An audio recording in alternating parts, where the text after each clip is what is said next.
companies.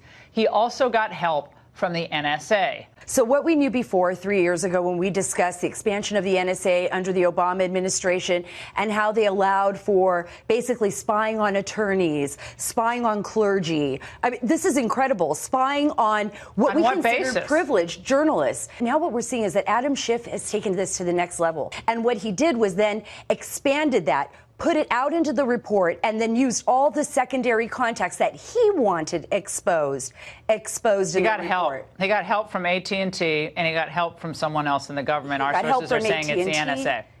Absolutely. That is exactly what I've been hearing, too, from my sources. It shouldn't be a surprise that when the president tweeted, "Where is the whistleblower?" I quickly responded that according to my sources, the whistleblower may actually be a wiretap.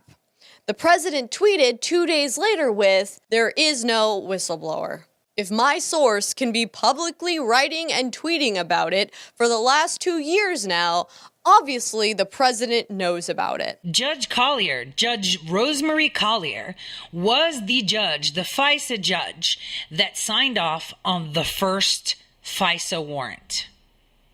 Why is she still sitting on a bench?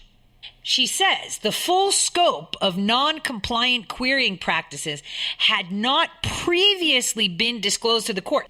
There was a preliminary discussion to see why they didn't dump the data for 72 hours. So here's where the cover-up begins. So at that point, it was time to confirm other information reported by our source. Since we are assuming there's no whistleblower and that there was continued electronic surveillance of the president and the people around him, how is this possible?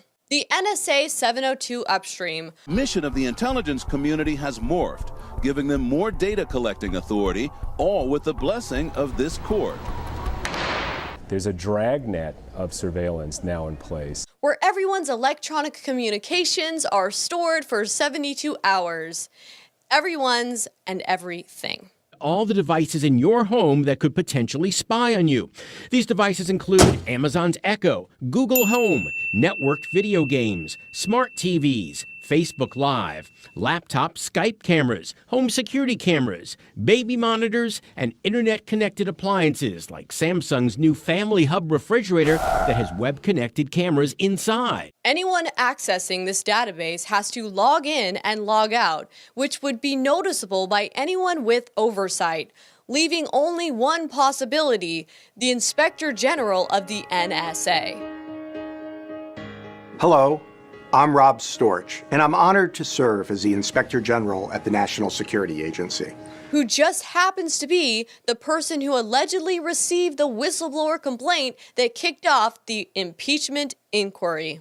Another thing we do that's really critical is we keep not only the head of the agency, but also the Congress as the people's representatives timely informed regarding what we're finding in the agencies. And that's really critical for Congress to enable it to carry out its constitutional oversight and legislative functions. But to understand how the IG of the NSA is implicated in providing intelligence to Schiff absent any whistleblower, we must first understand how the FISA court was allowing illicitly obtained NSA 702 Upstream over collection in the first place. As soon as we began diving into the presiding judge of the FISA court, Judge Rosemary Collier, who was instrumental in facilitating extensive overcollection from the NSA 702 Upstream, our computers and phones were hacked, installed with malware, and blocked via proxy servers from gaining access to the internet, specifically our source material for this report, while our phones began taking on a life of their own.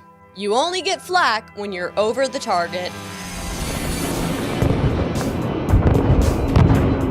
By the time we got our computers cleaned up and our phones acting relatively normal again, Inspector Horowitz had testified in the Senate. We are here at the Senate Judiciary Committee hearing where Michael Horowitz has been testifying. And they've just been spying on the president, lying right before the Senate. I mean, I didn't have much anticipations or expectations for Horowitz, given that he's an Obama holdover. The presiding judge of the FISA court had issued a condemning letter about the FBI's misuse of the FISA court. But I knew better. This was the beginning of a cover-up.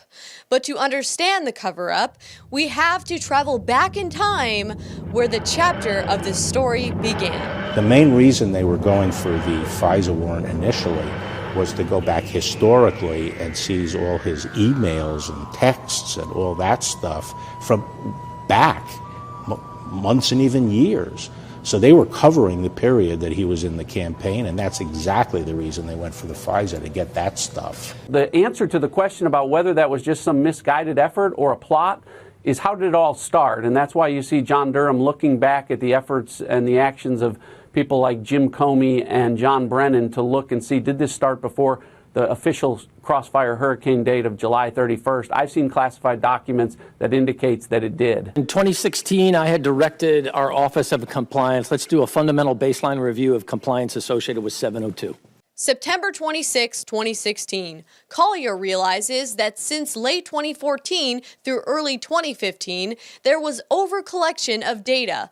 John Carlin, former head of the National Security Division, submits his certification, Section 702, and then resigns. We were doing queries unknowingly to the operator in a handful of situations against U.S. persons, and I just said, hey, that is not in accordance with the intent of the law. Obama knows that within 30 days, if the NSA can't fix the overcollection problem by either dumping data or justifying it, the FISA court will order the IG of the NSA to investigate. So what does Obama do? He makes the IG of the NSA a presidential appointment rather than an appointment by the director of the NSA.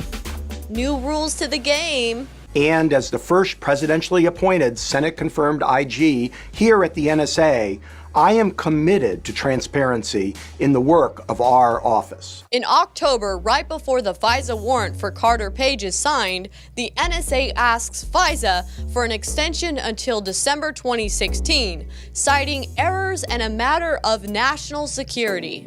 At the end of October, I think it was something like the 26th of October, and we informed the court, we have a compliance issue here, and we're concerned that there's an underlying issue with the technical solution we've put in place. We told the court we were going to need some period of time to work our way through that. The court granted us that time. In return, the court also said, we will allow you to continue 702 under the 16 authorizations, but we will not reauthorize 17 until you show us that you have addressed this. November 30th, 2016, Obama nominates Robert Storch, who was working as Deputy IG of the DOJ under Horowitz at the time. I'm Rob Storch, Deputy Inspector General for the U.S. Department of Justice. During the transition period from the Obama administration into the Trump administration. In April 2017, Storch, as Deputy IG of DOJ, is offered a job by Ukraine to uncover corruption. Trump's people at the time, you know, all those swamp creatures he fired, had Trump nominate Storch as IG of the NSA, to which he was quickly confirmed. What they did essentially was create a way through now presidential appointed IG of the NSA office to hide their continued spying of President Trump. All right, let's go. It's the same at work. At NSA, it's up to you to report what you reasonably believe to be evidence of wrongdoing, using authorized channels, which include the Office of the NSA Inspector General. Are you starting to see the trap that was set up for the president? It was only after Horowitz's report came out that Judge Collier rebuked the FBI in a total CYA move. However, this entire charade is a smokescreen to draw attention away from the fact that the relevant spying on the Trump campaign and now administration was occurring through over-collection, not the bogus Steele dossier. The Steele dossier is a cover story to hide the over-collection problem that is scheduled to go on until March of 2020. How the heck is Trump and his team supposed to go after the deep state while they're spying on him? because the 702 upstream data collection system has gone rogue. Why do we have global private security firms that are operating in Beijing and Washington and Baghdad at the same time? And this is an entirely taxpayer-fueled entity. And everyone's entire collection of electronic communications are now accessible by an international intelligence consortium created by the retired spy chiefs globally. Yes, you, Global Strategies Group, but we will come back to you soon enough. A lot of this is done in a very hidden way. It's a very murky world. We had to sift through a lot of corporate records to find this corporate structure, to figure out that Global Strategies Group, for example, is registered in Luxembourg, not in England. There are subsidiaries of subsidiaries. Some of these companies are spun out, go public, go private again. It's kind of hard to keep track of them, and therefore they're easily lost in the shuffle. That might be an advantage, right, if you're in the intelligence game. What I'm demonstrating is not only is there a rogue source of intelligence, but there is another source of intelligence, something further in the background that